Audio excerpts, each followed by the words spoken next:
Welcome to another movie plot. Spoilers ahead. In the 17th century, many escaped the brutal witch hunts in Europe by moving to America.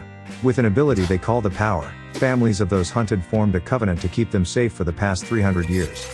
4 magic-wielding descendants of those colonial families call themselves the Sons of Ipswich. Reed Garwin convinces the youngest son Tyler Sims to use the power, leaping down a cliff to attend a bonfire. Caleb Danvers argues against using it so casually and is supported in his decision by the final son Pogue Perry.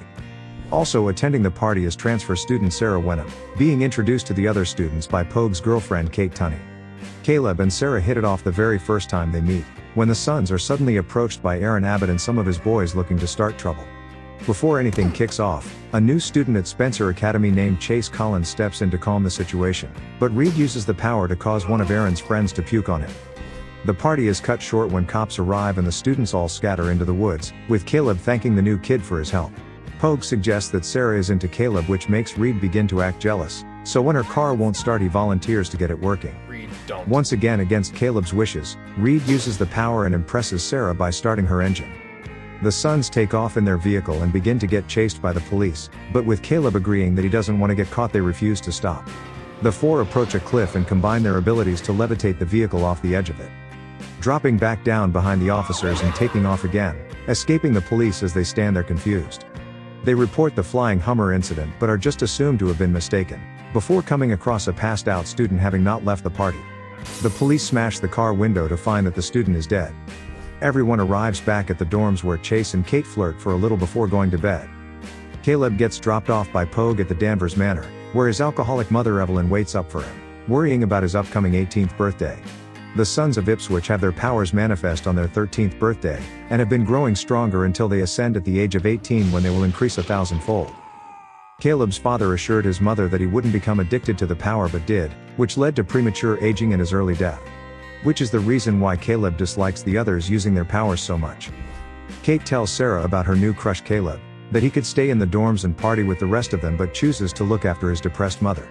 Kate tells her that the Sons come from 5 rich families that settled in the area, and that the 5th family was burned at a stake during the witch hunts.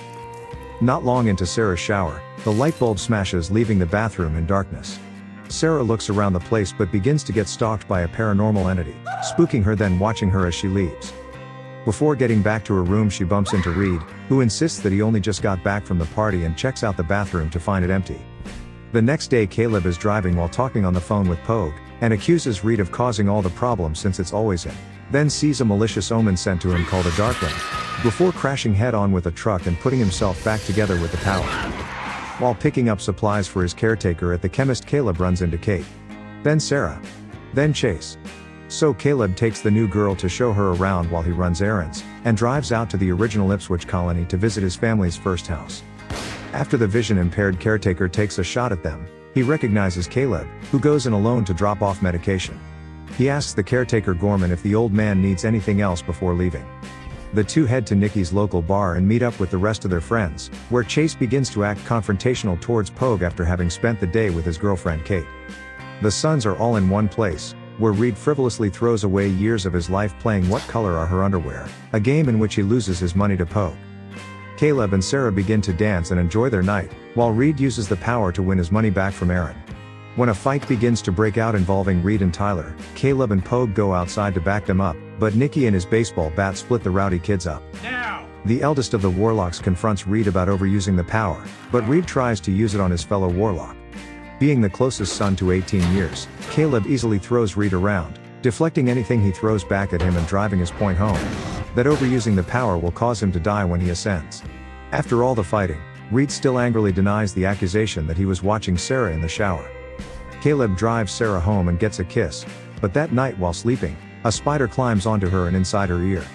She springs out of bed covered in a swarm of 8-legged freaks, while they have their way with Kate's face. But Sarah wakes up having just been dreaming. The next day in class, Reed shows strong signs of resentment for his fellow son and his accusations, and Caleb is called to see the principal where he is told to take Chase under his wing. After all the weird things going on, Sarah decides to read up on everything on the witches of Ipswich. But when Kate shows up she says that Pogue always tells her that it's nonsense whenever she asks him about it. The overly developed 17-year-old boys train for their swimming tryouts, each in their respective strokes. Afterwards, Aaron tries to jump Chase in the locker room, but the new kid shows that he can handle himself. Caleb and Sarah start to get serious and have another successful date, while Caleb begins seeing the Darkling in his own home. Pogue is the butterfly champion of the Suns, but Caleb is going to have to challenge the new guy Chase for first place on the freestyle team. The two begin their race and are neck and neck, when Caleb gets distracted by Chase displaying his use of the power, running into a wall and knocking himself out. With Caleb now onto the new Warlock, the principal returns Chase's student ID to him, having been found in the dead student's car after being ruled an overdose by police. So that night, Caleb and Pogue break into the administration office to look for information on just who the heck Chase Collins is. They discover that he moved here after his adoptive parents died in a car crash on his 18th birthday.